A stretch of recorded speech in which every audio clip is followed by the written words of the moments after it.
So hey everyone, and thank you for joining us today. My name is Chris Colston. I'm here with Isaiah Toops, Kimberly Lake, Maria Reed, and we are Four Friends in a Book. So Four Friends in a Book is a monthly video podcast where we have a discussion centered around a book that we're reading together, and how it may or may not relate to current events and relevant topics of today. So it's kind of a mixture of a book club and just table talk amongst friends. So each month we will select a book that we're going to read. We're asking you all to join in with us and meet us here for the discussion. So for those that are watching right now, we ask you please to like, share, comment, follow us on all social media platforms. We would love to hear from you, your thoughts, your comments. Even if you have book recommendations or topics you want us to discuss, we would love to hear that. So make sure you do that. So this is our debut episode of our new video podcast. And so we're trying to just kind of give you the concept and explain the premise of the show, but also introduce ourselves to you all that are watching right now. So for our introduction, I'm going to kind of start with Laria. And so Laria, just introduce yourself to the team or to the viewers, but also give 3 things you feel like everyone should experience in life. Okay. Hey everybody, how y'all doing today? I am Loria Reed, and I am a native. Well, I was born in Warner Robins, Georgia. Kathleen, Georgia is where I'm really from, the country. I'm a country girl. I enjoy that. I am the daughter of a preacher and a teacher. So I love the Lord and I love books, which makes a lot of sense for this. I just enjoy my friends, enjoy talking about books. So this is like right up my alley. I'm excited about this podcast because I think it's really going to be a lot of fun. But 3 things that I think everybody should experience. The first thing, and I think I got it on my shirt, but you guys can't see it. It's like different cities. But I think everybody should travel outside of the country. Y'all with me on this one? Because I think that traveling really opens up your mind to other people and the way people live. Everybody does not live like us. We are really spoiled in the States in a lot of aspects. And I think that if we understood how the world really works outside of ourselves, we'd be better people. I think everybody should experience their purpose, like who you really are, like know who you really are, not what your parents told you you should be, and really operate in that, even if it's volunteering. I think that's very important. And the spiritual side of me says, I really want everybody to experience God's love, like how much He really loves us. If we really knew how much God loved us, I think a lot of our actions would be different and a lot of the things we do would be different. Okay, good. Y'all looking at me, y'all can't look, y'all like, okay. That was good. So those are my 3 things. I Look, think you stole one of my 3s. I was gonna use that travel piece. You stole one of mine. I Using probably that should have went first, but Isaiah, you got something next, man? Oh yes. My name is Isaiah too. So I'm a native here in Middle Georgia. I'm the youngest child, youngest grandchild as well too. So I have a lot. I have a lot of responsibility to keep pushing, the conversation forward, from the things that would pave way for me, as far as my parents and grandparents as well too. When talking with my granddad, I never forget what he told me to look at his hands. He never want my hands to see his rough. He never want my hands to be rough like his hands. That means to use my mind and keep pushing this conversation forward to the things that he taught us as growing up. And the 3 things I think that, people should experience here, while they're here on Earth. My first one is actually deep sea diving. That was actually, one on my bucket list. I was able to, touch the ocean floor. I can't say that for a lot of my friends, but it actually was an experience, for me. And being down there on the ocean floor, it's not all magical like we see on those nature channels. It's actually quite, it wasn't really, spectacular as well. But I was glad that I was able to actually do it. A second one of mine is actually skydiving. And I know one of my co-hosts is excited to go with me on this skydiving adventure as well. So you see, I like adventure. I like the rush, the challenge, and taking me up to my aptitude and out of my element, and pushing me to do things I would normally think of. And the third one I think Loria touched on as well is to travel internationally. It's good to experience how people live in different cultures and areas of the world. It makes you actually appreciate the amenities that we have here in America, once we get back. Nah, that's So good, brother. That's good. But Yeah. you had me until you said the deep sea. Like, I can do the sea, but the deep sea, Snorkel. deep, yeah, I mean, that's you a went all little, the way down. yes. yeah, Yeah, that's we had to train it. We had to train and all. all right, Wow. Ken, what do you have for us?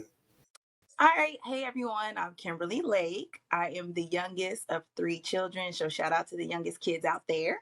I was born in New Jersey. I'm a military brat. So, I've traveled around, but we settled here in Georgia. I'm a filmmaker and a creative. So, anything creative, I love doing it. The 3 things I think everybody should experience before or in life in general. I think one, being in love. I think love is like the greatest. I mean, like the Bible says, the greatest of all things is love. So being in love and like really loving someone. 2, to kind of one up which Loria and Isaiah said, I think traveling, yes, but I think actually living in another country.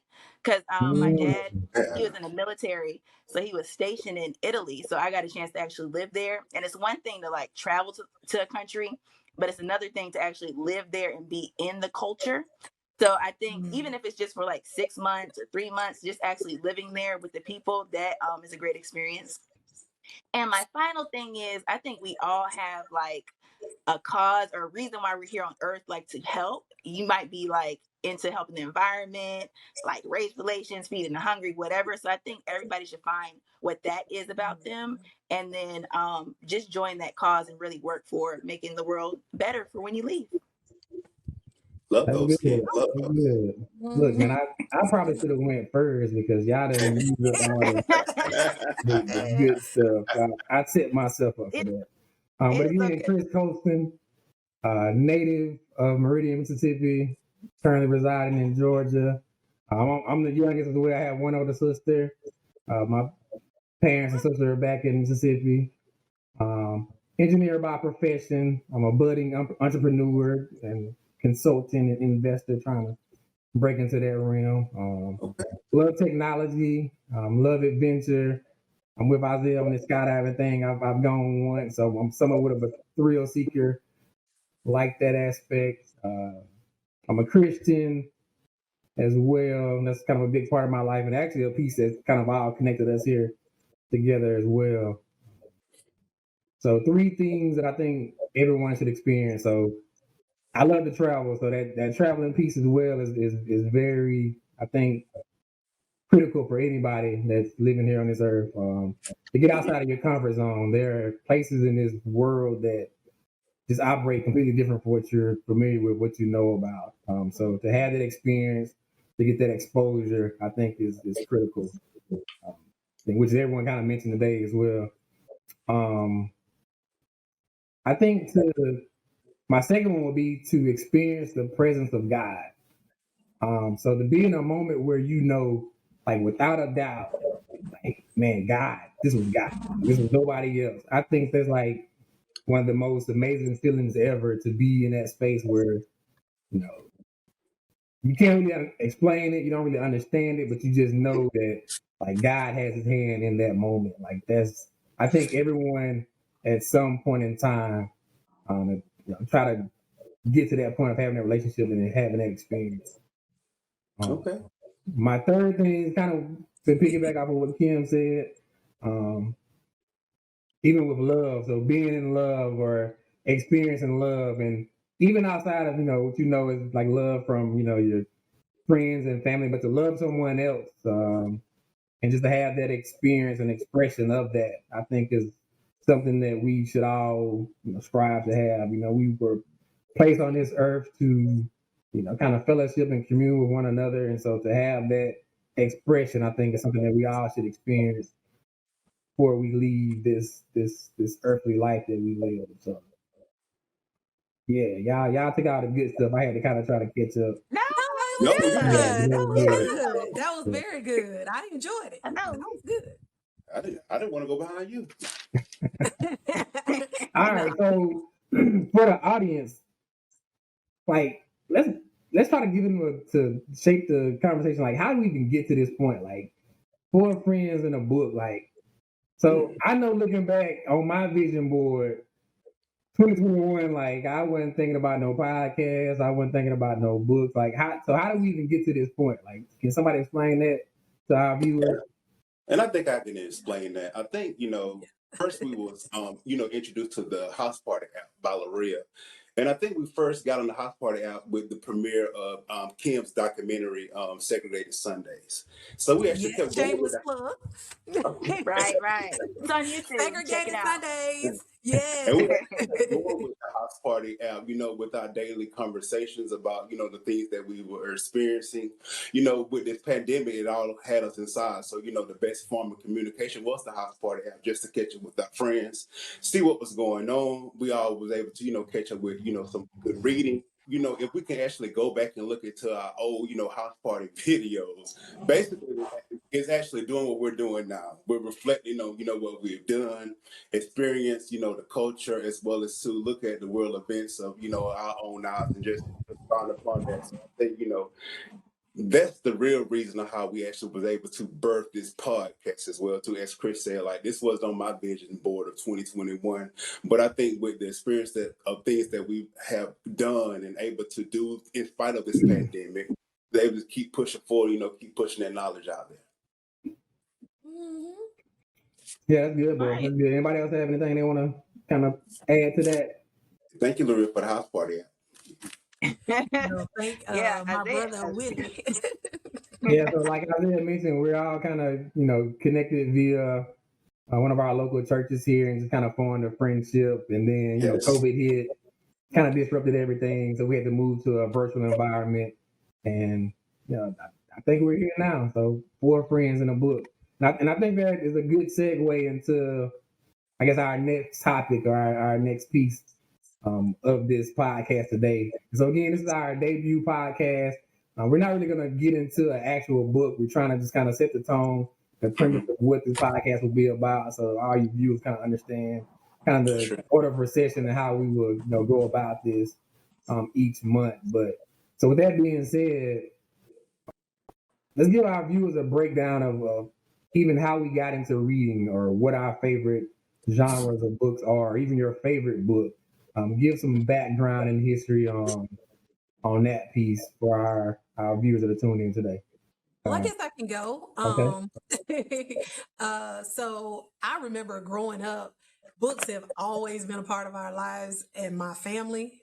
I remember in the summertime, they used to have the reading clubs and all that in school. And then we used to have the book. What was the book thing in school that they used to do at the book fair? Book fair. Every year. Yeah. I used to book fair because we got in the culture of reading very young. So it kind of just stuck. And then even when I would see my dad reading books and he would listen to a lot of, that's when they had the tapes that she had to put in the car. He would always be listening to tapes. And I'd be like, I don't want to hear this boring stuff, but it was always around all the time. And I think even with parents, your kids are picking up on what you do. And reading was one of those things. So for me, I love documentaries. That's for videos. And I love biographies. So biographies, I have everybody's biography. That's almost anybody. It might be somewhere in storage right now, but but I do love biographies. That's my thing. And what was the other thing you asked me, Chris, or asked us? I can't remember. Do you have a favorite book you want to mention? Oh, look, my favorite book is Lessons from My Father by Okay. Oh, wow. Okay. I think I read the book. Yeah. That's my favorite book. Good book. Yeah. That's a great book. Another shameless plug. So for those that don't Another know, one.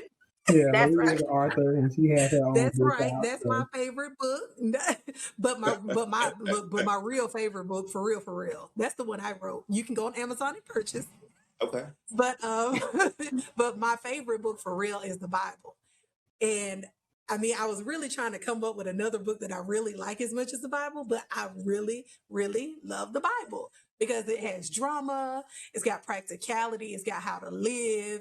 It's like a guide to everything. And if you really take time to really read it, with the eyes, of course, of Christ, And even before, even if you've never accepted Christ into your life or anything like that, if you just go through and read it, you'll really see a lot of things in it. Like, oh my goodness, they were doing this back in whenever, before we knew about time.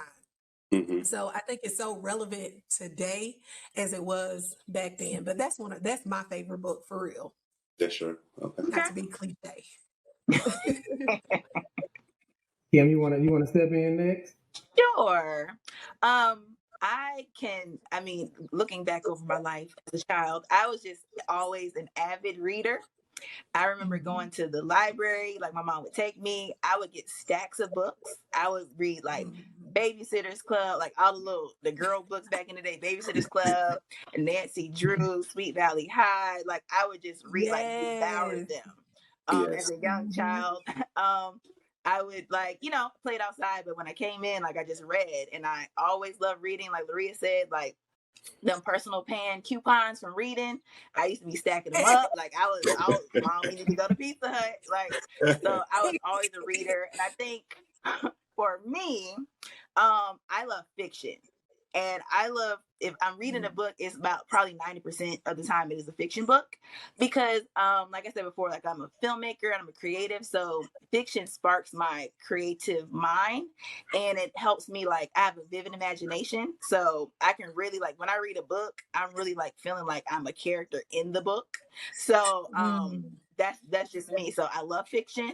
My favorite book is Homegoing by Ya Jassy. And I like that book because it's a fiction book, but it's about the slave trade and following two generations. So basically, there's half sisters that live in Africa, and one got sent to America as a slave, and the other stayed in Africa. So it trails their life and generations of what happened in their lives. And I love it because one, I love like the history of our people, one, and it really made me think like that probably really did happen. Like some families really, some people stayed, some people didn't. So just seeing the differences of how like the lives of the Black American and those who stayed in Africa turned out. I think that's interesting. So you can check it out on Amazon. It's called Homegoing. Great review. So that's a little bit about me. All right, Isaiah. Yes, I can, go next. And, like L'Oreal said, I think, for me, the reading actually started with, going in the summertime, we're going through the libraries and, joining the summer reading clubs. And we want to read these stacks of books to actually get that trophy as well as that certificate at the very end of the summer. And, as that was good then in actually the early stages, but it was not until I think for me, it's not too in middle school when I actually found my love for reading, and it was for actually African American literature. And the books that actually, changed my perspective was like The Miseducation of the Negro, The Bluest Eyes by Toni Morrison, I Know Why the Caged Bird Sings by Maya Angelou, and an all-time classic, Black Bourgeoisie by E. Franklin Frazier. And like L'Oreal, I actually love memoirs as well too. I love when the author tells that story. No one can tell the story like you can, like your own memoir. So I love really memoirs. And my favorite book is actually, I read it last year. I picked it up. It was a recommendation. It's called Heavy by Kiese Lehman. And it actually depicts his life. He's actually a Black male. He grew up in the state of Mississippi, born and raised. And it shows I see where he got his title from, Heavy, because the book is actually heavy. And we have that term of endearment, what goes on his house stays in his house, but he actually put it in the book. And he actually depicts on his life, his financial struggles, dealing with his family, body images, and a lot of the things that, we go through as Black males, but we really don't really talk about it. But he actually showed that, we can't overcome this stuff. I saw a lot of myself in that book, and I think that's why I gravitated to it so much. So I think that's one of my good favorite books as well, too. And also, L'Oreal, 2020 was a good part, of me as well too, and I was actually able to read the Bible from beginning to the end as well too. It was always a goal of mine, but for 2020, I actually put it to practice. Well, I got into the Bible app and actually was able to break down these chapters from beginning to end, and I'm glad I was able to do it well. Look, that's good, bro. That's good. Look, I'm not gonna front for y'all. I'm gonna throw a wrench into everything everybody just said. I'm not as well read as these people on this podcast. I'm just gonna be honest. That's not It's true. weird. He's well read, y'all. He is. I grew up not liking school. I'm surprised I even graduated and got a degree and got a master's degree and all that other stuff. But the pandemic did kind of put me in that space of reading more. And I'll admit, my friends here have kind of put me on Audible. So that has been a good help. I was resistant for a long time. I was like, nah, that's cheating. I can't do that. That's cheating. But that has been a kind of a game changer for me personally. Um, but I do love autobiographies and history books and things of those sorts. So those, even though I'm a techie guy and I like new technology, there's something about, I guess, history and knowing about your past and where you've come from and just getting a better understanding of that kind of speaks to me. So yeah, I didn't really like reading a lot as a young person, but I do remember, and I actually found the book. It was my either third or fourth grade teacher, Miss Porter. And if any of my classmates are watching right now, I'm pretty sure y'all remember this, but Miss Porter would read to us like every day. And the book we read is Roll of Thunder, Hear My Cry, by Mildred Taylor. She's actually a Mississippi author. And it was one of those books that kind of draw me in. It was relevant to kind of the setting that we were in. It was the Mississippi author, so she wrote about Mississippi. It was set in the time period of doing the kind of Reconstruction era. So some of the sharecropping, some of the civil injustices and things of that sort. But it was written from the perspective of a young girl named Cassie. And I think that was the first book that really drew me in to the point of, like you guys mentioned before, like having a little school book fairs and like you can go purchase books and things of that sort. Of me actually wanting to go buy a book and actually read it. And there was a sequel to the book, and I purchased that and read it as well.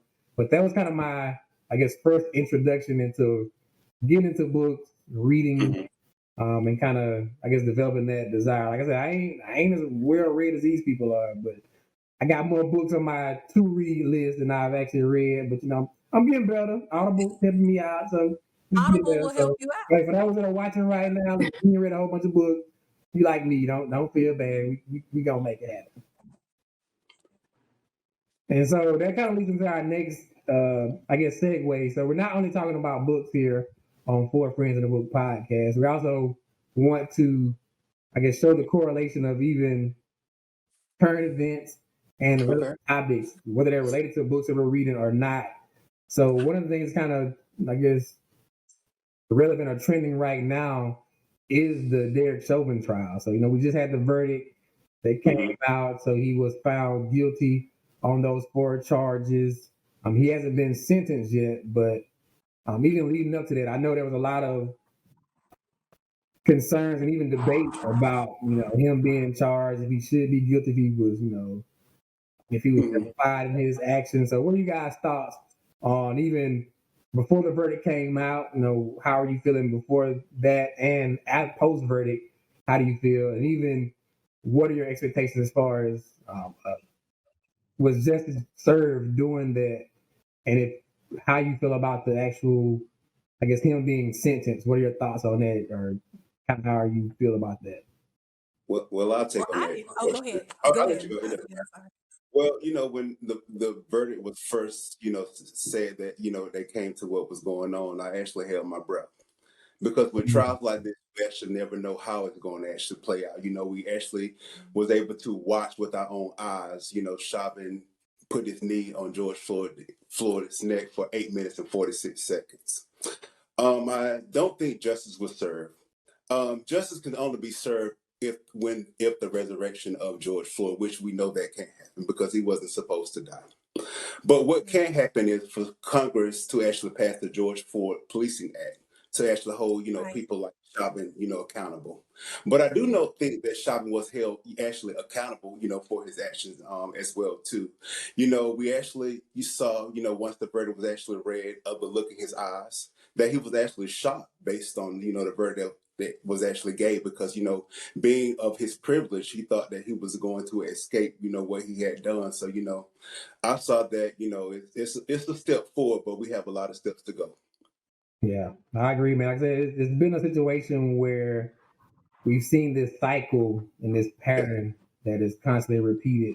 And I think it's hard for us to really come to terms of, like you said, someone being held accountable, but also was that really justice being served, and how do we have, some systemic change that we're not in this situation shortly after, or we're not in the same position next year with another shooting or another crime being committed and being in the same space.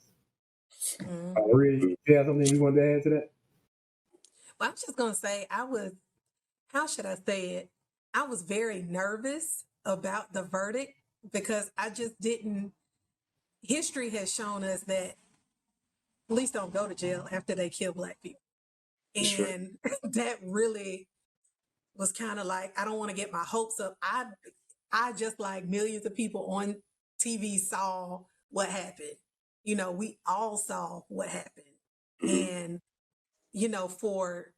I was really mad during the trial when the defense was saying, it was his fault. It was because of his pre-existing conditions that that he died. And I'm just thinking, how could you even fix your mouth to do that? I know you're trying to win a case or do whatever, but it's just some things you just got to have some kind of something in you that says this is just wrong, and it just really, the whole trial was kind of like, okay, what's going to happen? We don't know. I was kind of comforted more because of the diversity of the jury. That kind of helped a lot more with, the people that were on there this time, which is another reason why you should register to vote. So you can be a juror for these trials and stuff. And we keep saying that, but people don't understand. It may be you one day that need, the help of a juror. But anyway, I need that voice. I just was but I was very nervous, and I was glad that, justice was served in that aspect for what was brought before them. But again, until the system is changed, I am extremely still nervous for, especially our Black men, as well as the Black females. You do what you got to do to get off the side of that road. I don't care what they tell you to do. Go on and do it. Don't have a battle on the side of the road. That's not the place to do that. Get where you can get to a lawyer afterwards. But, follow the law as best as you can. Do whatever you got to do to get off the side of that road, or to comply with the officer as much as you can, even though we've shown that we comply with officers and we still have problems. So, I'm just very nervous about our Black men, especially even with you guys. Y'all are successful guys, but to some officer, if you just riding on the road, you might just be another, whatever. Yeah. So. And just to real quick to piggyback with Lorea, that's one thing that my dad always taught me as well too. Don't argue with police officers on the side of the road. Like, get home safe, and we'll handle that in court. So that's the best option to do that. Right. We don't have that privilege, and I've seen it done by other races plenty of times. Correct. You all don't have. We don't have that. We don't have that privilege. Yeah, I mean, there's always been a double standard, and I think it's becoming with videos. With body camera footage, it's becoming more evident now. But that some of the same things we're seeing and hearing about now were things that have been going on for a long time. And I think that's the frustrating piece, is that we're in this cycle where we haven't made as much progress, as some would feel we should have in that area. Kim, were you about to say something? Yeah, I was just going to say, just with this case in general, I think that just the scope of George Floyd being murdered and the way he was, and the timing of it, because it was in the pandemic. So, I mean, it was like, here you had people in Europe like marching, like it was such a big, like all the world's eyes were on this.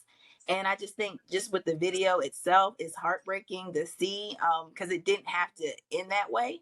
So I really felt for like his family having to like relive that. Coming with the trial and the verdict, I like that day I kind of stayed off the internet. I saw a meme that talked about like, we all know what the verdict should be, but since we're all nervous about it, that tells us the problem we have in America, that we don't know which way it's going to go, even though we know which way it should go.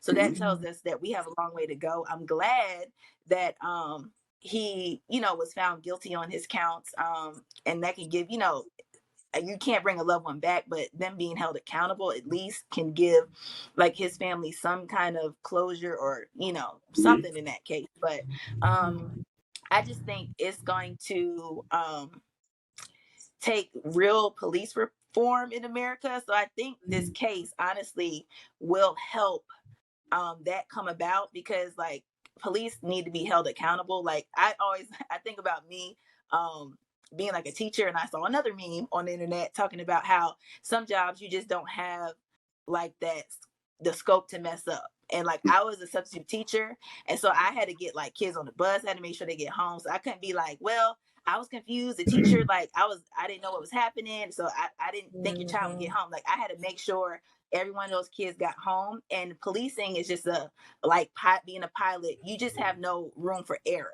So I think we need to tighten up on people who can become a police officer, and really reforming the system so police can be held accountable. Because right now it's such a wide scope. So, if you say like, I fear for my life, like, I mean, you're good. So that's what I think about that. Yeah, sure. That's good. And I do think the global appeal, of the,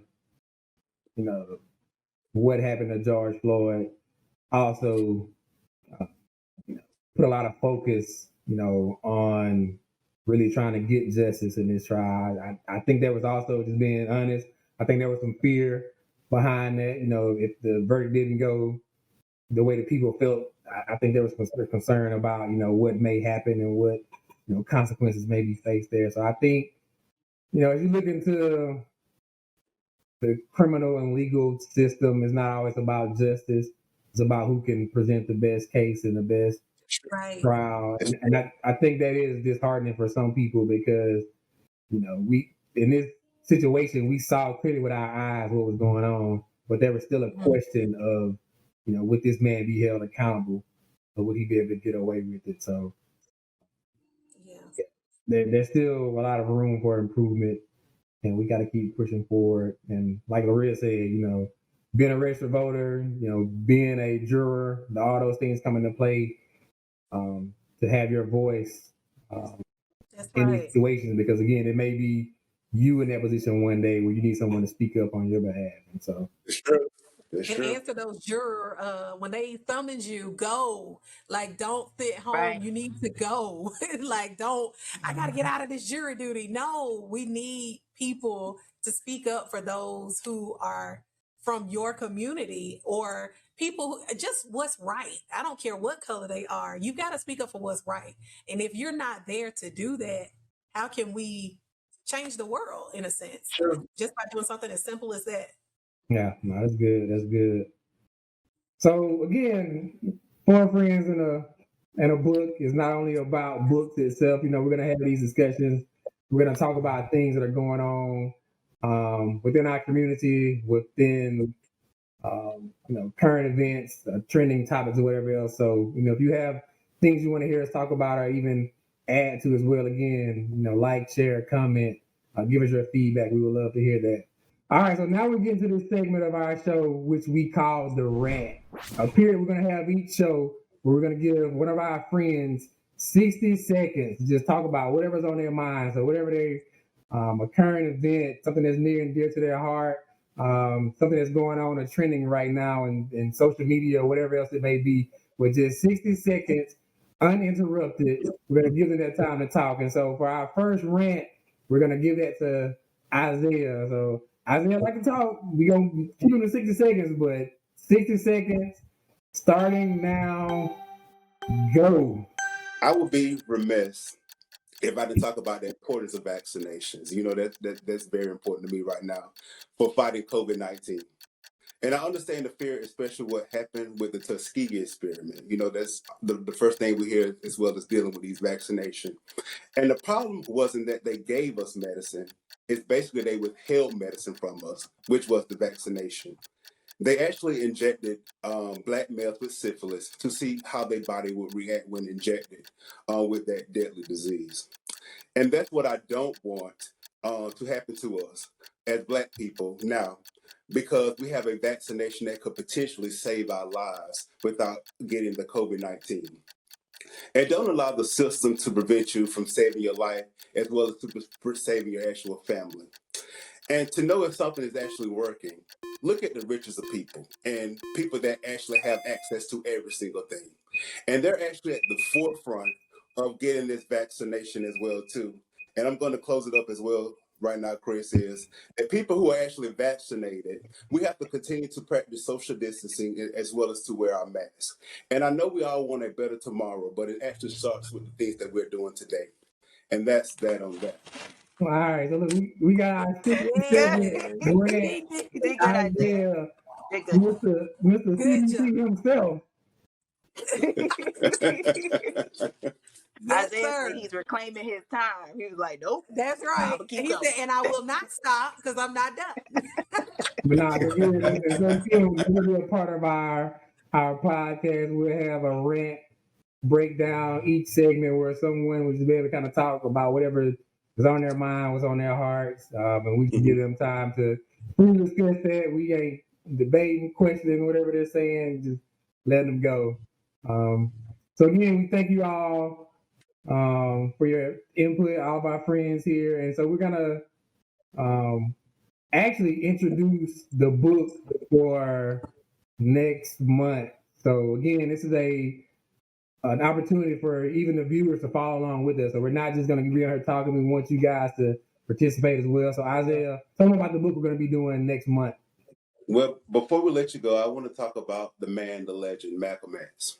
And that pertains to actually the book that we're going to be reading, the autobiography of Malcolm X by Alex Haley. So we'll be viewing, well, you all will be viewing, and we'll be viewing too. Yes. Thursdays, every third Thursday of the month will be on. So you can follow along with us. Please go ahead on and like and share and let all your friends know that we're on so that you can find out the times. And, you can set your alarm, your reminder to let you know every third Thursday we'll be on with a new book. And make sure to like us on Facebook and follow us on Instagram. It's 4 Friends in a Book. And make sure to put in the comment section like how you got into reading. We would love to hear from you how you started reading and what's your favorite book. So looking forward to seeing you on social media. Yeah. All right, y'all. So look, we thank y'all for y'all time. We hope to see Thank you so much for our next podcast. But stay tuned and pick up a book. Let's read. Let's learn. Let's roll. Let's talk. Yes. Thank you. Bye. Bye, guys.